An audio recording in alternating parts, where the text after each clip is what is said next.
안녕하십니까, 레필입니다. 8월 9일이고요. 원자력 테마 보도록 하겠습니다. 먼저 이제 두산에너빌리티 1.5% 상승해서 마무리가 되었고요. 66,400원으로 진행이 되었습니다. 현대건설은 1.7% 하락해서 68,400원. 그 다음에 한전KPS는 2% 하락했고요. 52,400원. 그 다음에 한전기술은 1.3% 95,700원. 그 다음에 한국전력도 5.3% 하락하면서 39,750원 마무리되었습니다. 그래서 오늘 한전 관련된 종목들이 좀 많은 조정을 받았고요. S&T 에너지는 1.1% 정도 상승을 했고요. 그 다음에 BHI는 0.2% 보합 수준이었고요. 성황밴드 2.4% 하락, 태웅도 2.7% 하락, 그 다음에 우진도 0.8% 하락하면서 조정을 좀 받았습니다. 자, 오늘 뭐 관련 종목들 크게 상승 없이 대부분 이제 하락을 좀 했고요. 코스피만 보더라도 코스피에 대한 분위기가 썩 좋진 않았습니다. 코스닥도 그렇고 장 후반으로 갈수록 좀 밀리면서 진행이 되었고요. 3200포인트 정도로 유지를 하고 있습니다. 세제 개편에 대한 이슈 이후에는 크게 지금 움직임이 없는 상황이고요. 그 개편에 대해서 어떻게 수정하겠다 뭐 이런 얘기가 없었기 때문에 지금 좀 자리를 잡고 흘러가는 것 같습니다. 대신 그래도 이제 해외 증시를 보면 나스닥이라든지 미국 증시는 굉장히 강하게 흘러갑니다. 그래서 이전에 음봉을 찍고 내려왔던 부분을 그대로 회복하고 지금 이제 또 사상 최고가를 달리고 있는 나스닥이고요. 계속해서 강한 모습을 보여주고 있습니다. 심지어 니케이도 1.8% 올라가주면서 전 고점을 좀 회복하는 분위기고요. 월봉상으로도 계속 밀어 올리고 있는 그런 상황입니다. 전반적으로 지금 해외 증시 분위기 좋습니다. 코스피도 아마 비슷하게 흘러갈 가능성이 높아 보이고요. 환율 같은 경우도 6.5원 정도 올라가서 1391원 진행 중인데 일단 뭐 서서히 밀어 올리고 있습니다.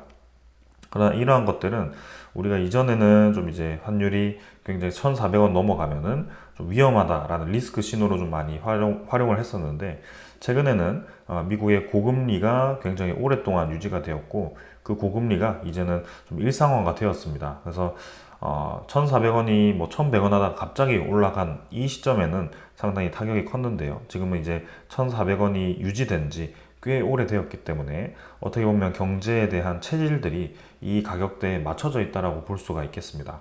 그래서 수출 기업들도 1,400원에 맞게 지금 이제 적응을 한 거고 수입 기업들도 그런 가격에 적응을 했기 때문에 지금 이 이상으로 엄청나게 급변하지 않는 이상은 뭐 특별하게 우리에게 좋거나 나쁘거나 하진 않을 것 같습니다. 근데 이제 미국의 고금리가 계속 유지되다 보니까 그러한 이제 환율에 대한 상승 추세는 조금 더 있지 않을까라는 생각을 하게 됩니다. 근데 미국이 이제 금리를 낮추게 되면 이제 우리나라 환율도 좀 안정화되는 방향으로 진행될 가능성이 있고요. 그 다음에 내년에 우리나라가 세계 채권 지수에 포함이 되기 때문에 세계 국채 지수가 이제 들어와서 국채에 대한 수요가 늘어나면서 우리나라에 대한 국채 가격이 이제 올라가고 금리가 떨어지게 되면 마찬가지 이제 우리나라도 같이 금리가 떨어지기 때문에 그런 면에 있어서 좀 이제 환율 같은 경우는 좀 어떻게 될지 계속 주시를 해봐야 될 것 같습니다. 자, 아무튼 좀 전체 시장은 그렇게 좀 진행이 되어 가고 있고요. 두산 에너빌리티부터 먼저 한번 간단하게 차트 살펴보겠습니다. 일단 뭐 계속 비슷한 자리 유지하고 있습니다. 지금 66,000원 수준에서 지금 반등해서 자리를 잡고 있고요. 바닥 라인 계속 비슷한 라인 58,000원, 59,000원, 6만원 수준 계속 터치하고 있고요. 그다음에 고점 라인도 비슷한 수준으로 지금 가두리를 하고 있습니다. 일단 뭐 옆으로 계속 횡보하면서 61선과 수렴하는 그런 구간을 만들어 가는 것 같고요. 지금은 상승을 위한 명분이 아직은 부족하다. 그래서 그 이상 지금 치고 나갈 만한 소수가 부족하기 때문에 계속 위아래로 지금 이제 코스피가 크게 올라가지 않는 이상은 이렇게 횡보를 하지 않을까라는 생각이고요. 투자 수급은 일단 기관투자자 최근에 많은 매수해주고 있습니다. 금융투자, 보험, 투신, 연기금 모두 다 매수해주고 있고요. 그 다음에 외국인 투자자도 최근에 매수세를 좀 이어가고 있죠. 그래서 수급 자체도 횡보 구간에서 조금씩 매수를 해주고 있는데요. 계속 주시를 해보겠습니다. 그 다음에 현대건설입니다. 68,000원 진행이 되었고요. 한번 이제 피크를 찍으면서 좀 이제 21선 돌파했는데요. 아쉽게 이제 이틀 정도 조정 받았습니다. 그래서 뭐 계속 근처에서 위아래로 주가를 흔들면서 진행되고 있는데 아무래도 뭐 이런 과정에서 다시 한번 위로 치고 나가지 않을까라는 생각이고요. 두산 에너빌리티는 옆으로 횡보를 하고 있다면 현대건설은 조금 더 주가에 대한 변동성이 있습니다. 그러나 충분히 지금 이제 현대건설은 자리를 잡고 올라갈 준비를 해 가는 것 같고요. 최근에 외국인 투자자가 좀 많이 매도를 하고 있습니다. 그러나 기관 투자자가 대신 그 매도 물량을 좀 받아주는 것 같고요. 특히 기금 쪽에서 좀 받아주는 모양새가 나오고 있습니다. 그래서 뭐 전체적인 외국인 투자자에 대한 지분은 여전히 많은 물량 매수해 놨었기 때문에 지금은 크게 부담스럽지 않은 매도 물량이다라고 보시면 되겠습니다. 한전 KPS도 2% 정도 조정을 받았고요. 올라가던 차원에 조금 눌러졌습니다. 그래서 뭐 다 비슷한 자리 만들고 있습니다. 올라가는 이제 반등에서 눌림목 나왔는데요. 다시 한번 상승을 준비하지 않을까 싶고 기관 투자자에 대한 매수세 이어가고 있습니다. 한전 기술도 이제 1% 가까이 조정 받았고요. 다 똑같이 지금 흘러가죠. 그래서 21선, 5일선 꼬여 있는 상황에서 네, 지금 자리를 잡았고요. 추가적인 이제 시세가 나오면 상승을 위한 준비를 할 것 같습니다. 마찬가지 기관 투자자에 집중된 매수가 이어지고 있습니다. 한국전력은 조금 크게 하락을 했죠. 5% 가까이 하락했고요. 좀 뻗어나가는 그림 만들면서도 이렇게 조정을 줍니다. 그래서 뭐 추가적인 이제 상승을 위한 준비를 한다라고 한다면 또 이렇게 거래량을 죽인 채로 점점 횡보를 하지 않을까 싶고요. 전기료와 관련된 이제 움직임이 좀 큰 종목이다 보니까 그러한 이슈에 따라서 움직이는 것도 좀 있는 것 같습니다. 외국인 투자자, 기관 투자자가 좀 매도를 했는데요.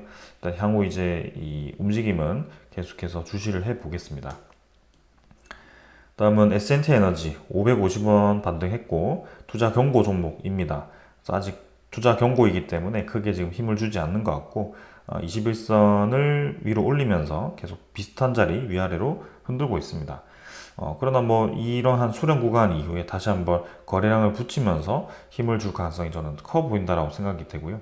또 외국인 투자자에 대한 연일 매수세는 좀 끝났지만 아무래도 실적에 대한 개선이 굉장히 큰 기업이다 보니까 주목해 볼 만합니다. BHI도 같은 테마이고요. 42,750원으로 크게 변화는 없었지만 계속 비슷한 자리 위아래로 흔들면서 횡보를 하고 있습니다. 아마 투자 경고가 풀리면서 조금 더 힘을 주지 않을까 싶고요. 외국인 투자자도 매수 일단 멈췄고 기관 투자자도 사모펀드 위주의 매도가 좀 나오고 있습니다.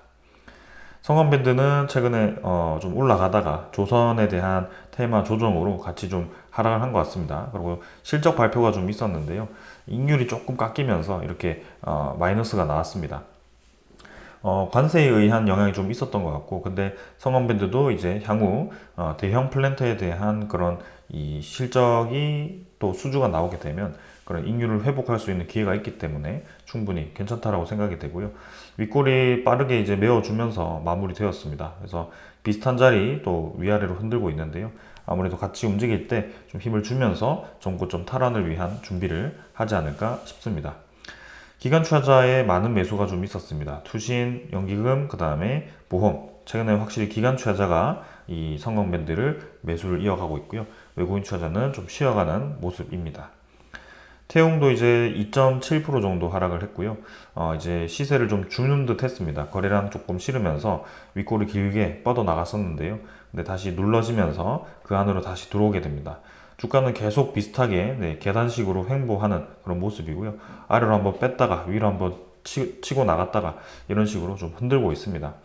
변동폭 굉장히 큰 것 같고요. 20-30% 정도 되는 것 같습니다. 그러나 21선 꾸준히 올라가면서 수렴 구간 형성할 때 다시 한번 추가적인 시세 주지 않을까 싶고 투자 수급을 보게 되면 기관 투자자가 조금 매도를 하면서 최근에 조정이 좀 있었던 것 같습니다. 그래서 투신 사모펀드가 좀 매도를 했고요. 나머지 기관 투자자는 특별하게 움직임 없었고 외국인 투자자는 매수 매도를 반복하고 있는 그런 상황입니다. 다음은 우진 11,000원이고요. 100원 정도 조정받았고 이거는 한전 종목들과 비슷하죠. 위아래로 흔들면서 자리 잡고 있는데요. 확실히 21선 타고 이 윗골이 달았던 두 봉을 넘게 되면 올라가지 않을까 싶고 우진 같은 경우도 네, 지금 금융투자, 기관 투자자가 조금 매수해주고 있고요. 특별한 수급은 뭐 많이 보이진 않습니다. 그래서 이렇게 뭐 잠깐 다 살펴봤는데요. 개별 차트도 중요하지만 뭐 다 비슷하죠. 그래서 전체적인 움직임은 유사하게 흘러가고 있습니다. 두산 에너빌리티가 이제 위아래로 크게 흔들림 없이 옆으로 횡보하고 있고, 나머지 종목들은 좀 이제 조정을 받고 이제 자리를 좀 잡는 모습이고, 한국전력은 이제 위에 밴드에서 비슷하게 좀 흔들고 있고요. 태용과 성광밴드도 위에 밴드에서 비슷하게 흔들고 있죠. 좀 그런 조금의 차이가 있는데 전체적인 움직임은 다 유사하게 진행이 되고 있습니다.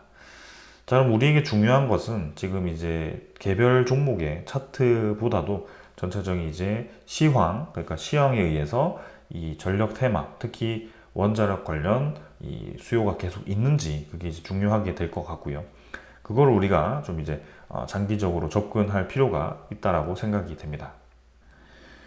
자, 그래서 지금부터 조금 이제 하나씩 좀 그 내용을 풀어볼까 하고요. 지금 이제 이전에 설명드렸던 내용입니다. AI 전력난. 그러니까 우리의 키워드는 이겁니다. AI에 의해서 전력난이 지금 발생하고 있다라는 게 키워드였고요. 이런 것들 때문에 지금 이제 미국의 트럼프 대통령이 에너지 비상사태를 선언을 하게 되었던 겁니다.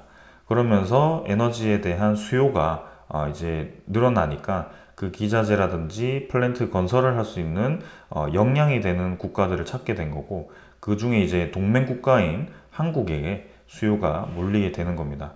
중국도 당연히 우리나라와 역량이 뒤져지지 않을 겁니다. 근데 최근에는 중국을 배척하는 분위기이다 보니까 미국 내에서 우방국의 입장에서 한국이 지금 큰 수혜를 받을 수 있는 좋은 기회를 얻게 된 건데, 그걸 이제 타고 가보면 결국에는 근본적인 것은 AI에 대한 전력난이 이러한 상황을 만들었다. 그래서 AI에 대한 전력난으로 빅테크들이 그 AI를 이제 활용하는 거고, 그 AI의 이 전력 수요를 감당하기 위해서 찾은 답이 이제 빅테크들이 SMR이라든지 그런 이제 다른 에너지 플랜트를 준비를 하고 있다. 그래서 메타, 구글, 아마존, 마이크로소프트 이 4대 빅테크 기업들의 향후 움직임을 우리가 주시할 필요가 있고요. 거기에 근본적인 이 해답은 지금 AI에 있다는 것을 우리가 알아야 됩니다. 자, 그래서 어제도 8월 9일자로 오픈 AI가 GPT-5를 공개를 했습니다. 그래서 벌써 이제 버전이 지금 5까지 나온 상황이고요. 7조 적자라고 합니다. 근데 기업 가치가 700조나 된다라고 합니다. 오픈 AI. 그래서 이게 지금 중요한 소식이고요. 이렇게까지 AI가 관심을 받고 뭔가 활성화되었던 것 중에 하나는 지금 이 오픈 AI가 발표했던 챗 GPT라는 그런 LLM의 AI 서비스였던 것 같습니다. 그래서 그게 지금 계속해서 버전 업데이트를 하고 있는 그런 상황이고요. 이번에 발표된 것도 성능이 굉장히 뛰어난 것 같습니다. 그래서 샘 올트먼 CEO가 지금 수익성보다 성장성이 우선이다라고 얘기를 하면서 지금 적자를 보면서까지 이 모델을 업데이트를 하고 있고, 계속해서 매번 성능 업데이트를 해서 좋은 버전을 내려고 노력을 하고 있다라고 얘기를 하게 됩니다. 그래서 이번에 이제 수치로 확인했을 때 헬스케어 분야 환강률이 1.6%로 떨어졌고, 전반적으로 환강률이 20에서 80%가 줄었다. 그리고 코딩, 창의적 글쓰기, 수학, 시각 이해 등 다양한 분야에서 처리 속도와 정확성이 크게 향상된 것을 우리가 알 수가 있고, 네, 이렇게 여러 가지 대화 스타일을 또 바꾸면서 또 사람처럼 대화할 수 있다라고 얘기를 하고 있습니다. 그래서 지난해 매출이 4조 9천억인데 지금 이제 적자가 6조 9,500억입니다. 매출 대비해서 지금 적자가 훨씬 큰 그런 상황이고요. 올해 연환산 매출이 120억에서 130억 달러로 훨씬 매출이 이제 크긴 큰데 확실히 지금 적자가 너무 많죠. 그래서 기업성 입장에서는 좋지 않은데, 그 기업성보다 중요한 게 지금 AI에 대한 성능이다라고 이 CEO가 얘기를 하였습니다. 그래서 챗 GPT의 주간 활성 이용자 수가 7억 명입니다. 엄청나게 많죠. 전 세계 인구가 70억 명 수준이기 때문에 전 세계 10%가 이 챗 GPT를 주간 동안, 일주일 동안 사용을 하게 되는 거고요. 많은 이제 생산성을 향상시키는데 이 GPT를 활용하게 됩니다. 자, 그럼 이게 무슨 의미냐? 결국에는 지금 AI라는 것은 이제는 멈출 수가 없다. 계속해서 적자를 보더라도 성장을 해야 된다라는 것을 이 CEO가 우리에게 던졌습니다. 그래서 이 성장을 하기 위해서는 많은 투자가 필요한 것이고, 저 성능 업데이트를 하는 데 있어서 돈만 마이너스가 된 게 아니죠. 결국에는 많은 학습을 하게 되는 겁니다. 그 학습을 하는데 필요한 것이 데이터 센터와 같은 그런 이 센터를 활용해서 많은 이제 이 데이터를 수집하고 그 데이터를 성능을 업그레이드를 해서 다시 학습을 시키고 계속 반복하고 있는 거죠. 얼마나 많은 이 메모리 칩과 그런 이 연산 칩이 돌아가고 있겠습니까? 그래서 그러한 것들이 지금 미국의 빅테크들의 AI에 대한 수요의 원천 상황인 거다, 원천 기술인 거다라고 이해를 하시면 될 것 같고요. 자, GPT뿐만이 아니죠. 이제 뭐 중국의 딥시크라는 그런 모델도 좀 있었고 지금 쏙 들어갔죠. 그다음에 이 테슬라 쪽에서도 테슬라만의 모델을 또 개발하고 있었고 우리나라도 최근에 이제 AI에 대한 한국형의 LLM을 만들겠다라고 국가과제를 또 선정을 했었고요. 그러니까 챗 GPT 외에도 이제 여러 국가들이 본인들만의 기술력 그런 이제 이런 것 자체가 이제 안보가 되는 거죠.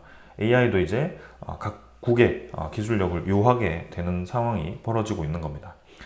자, 그 자체로 이미 이제 붐이 일어나고 있다라고 우리가 보시면 될 것 같고 그것은 이제 멈출 수 없는 그런 상황이 되었다.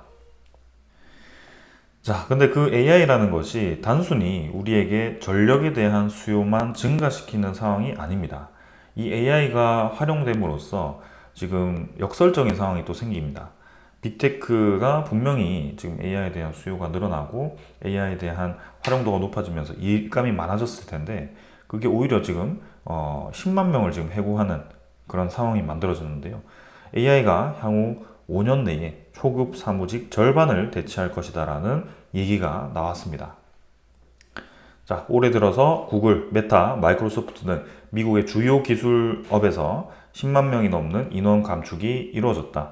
단순한 비용 절감 차원을 넘어서 많은 기업들의 AI를 중심으로 해서 조직 개편을 하고 있고 경력 초기 단계와 중간 수준의 사무직 종사자들이 가장 먼저 타격을 입고 있다라고 얘기를 했습니다.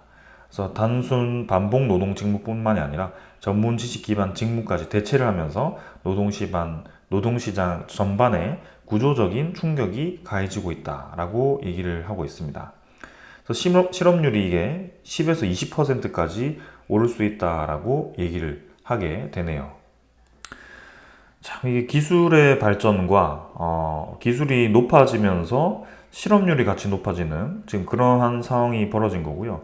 이 실업률이 높아졌다는 것이 결국에는 생산성이 높아졌다는 것과 또 일치하는 그런 상황이 생기니까 굉장히 이제 경제 지표 측면에서는 좀 역설적인 상황과 어려운 상황이 벌어지고 있습니다. 그래서 최근에 미국 내에서도 이 실업률이 높아지고 그다음에 이 고용 지표가 좀 둔화되는 그런 시그널이 나옴에도 불구하고 계속해서 미국의 빅테크들이 관심을 받는 이유가 이러한 것들이 아닐까라는 그런 생각도 좀 들고요. 결국에는 AI라는 것이 생산성의 그런 이 혁신을 통해서 값싸게 생산할 수 있도록 만든다면 기업의 이익률이 증가를 하게 되고 그런 식으로 계속해서 이 새로운 산업혁명의 역할을 하는 것이 아닐까라는 생각을 하게 됩니다. 이러한 것들이 다 지금 유기적으로 연결되어 있는 그런 상황인데요. 미국이 최근에 직면했던 문제가 뭐였느냐? 결국에는 이 많은 투자를 하고 이 많은 이 부채를 이제 어떻게 해결할 건가가 굉장히 큰 문제였습니다. 근데 이번에도 이제 단기 국채를 1383조 원을 발행하겠다라고 이제 얘기를 해버리는데요. 지금 시장에서 가장 문제되었던 것이 장기 국채 금리였습니다. 제가 여러 번 언급을 드리기도 했고, 제 영상을 오래 보신 분들은 이제 시장에 대한 리스크 차원에서 그 내용을 여러 번 반복해서 말씀드린 적이 있습니다. 근데 최근에 이제 미국의 전략은 결국에는 이 많은 부채는 끌고 간다라는 이제 전략인 것 같고요. 그 일환으로 이제 관세를 활용해서 일부 부채를 좀 메우겠다라고 본 것이고, 그 다음에 결국엔 장기 국채를 발행해서 장기 국채 금리가 높아지게 되면 시장이 이제 발작을 일으키기 때문에 그 장기 국채 금리를 낮추기 위한 방법으로 장기 국채 매입을 이제 하겠다. 그게 누가 하겠냐? 중앙은행이 하겠다. 그러니까 양적 완화를 부분적으로 지금 진행을 하기도 하는 겁니다.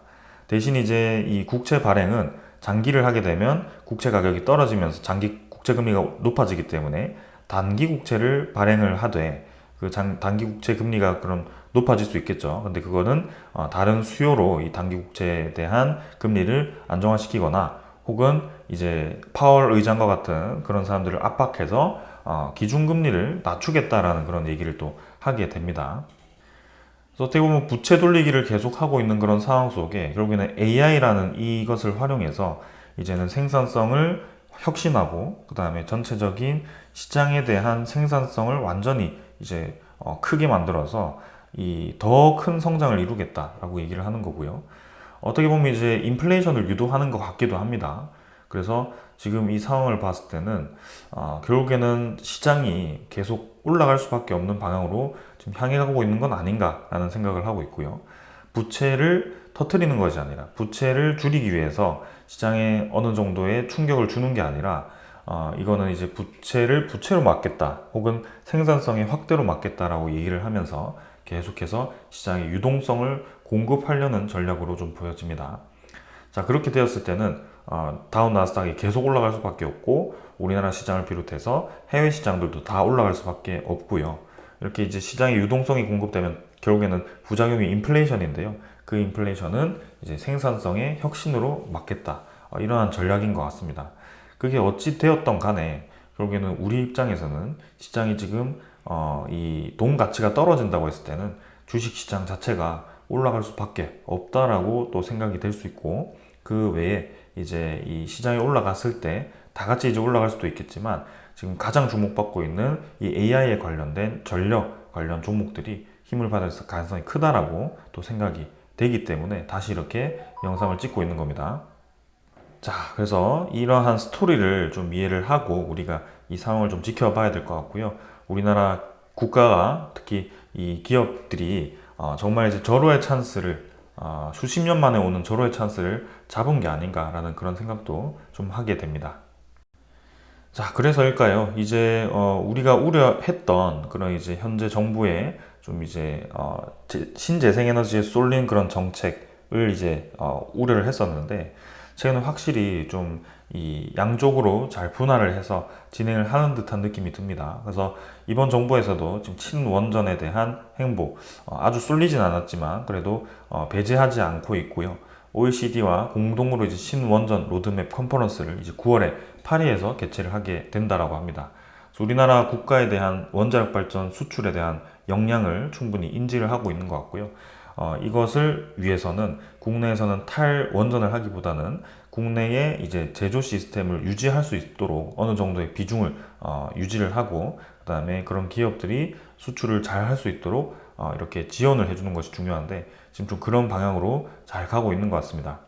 그래서 조금 더 이제 기회를 잡을 수 있었으면 좋겠고요. 우리나라 기업들이 이제 체코 원전을 시작으로 해서 좀 다른 국가에서도 좀 힘을 받았으면 합니다.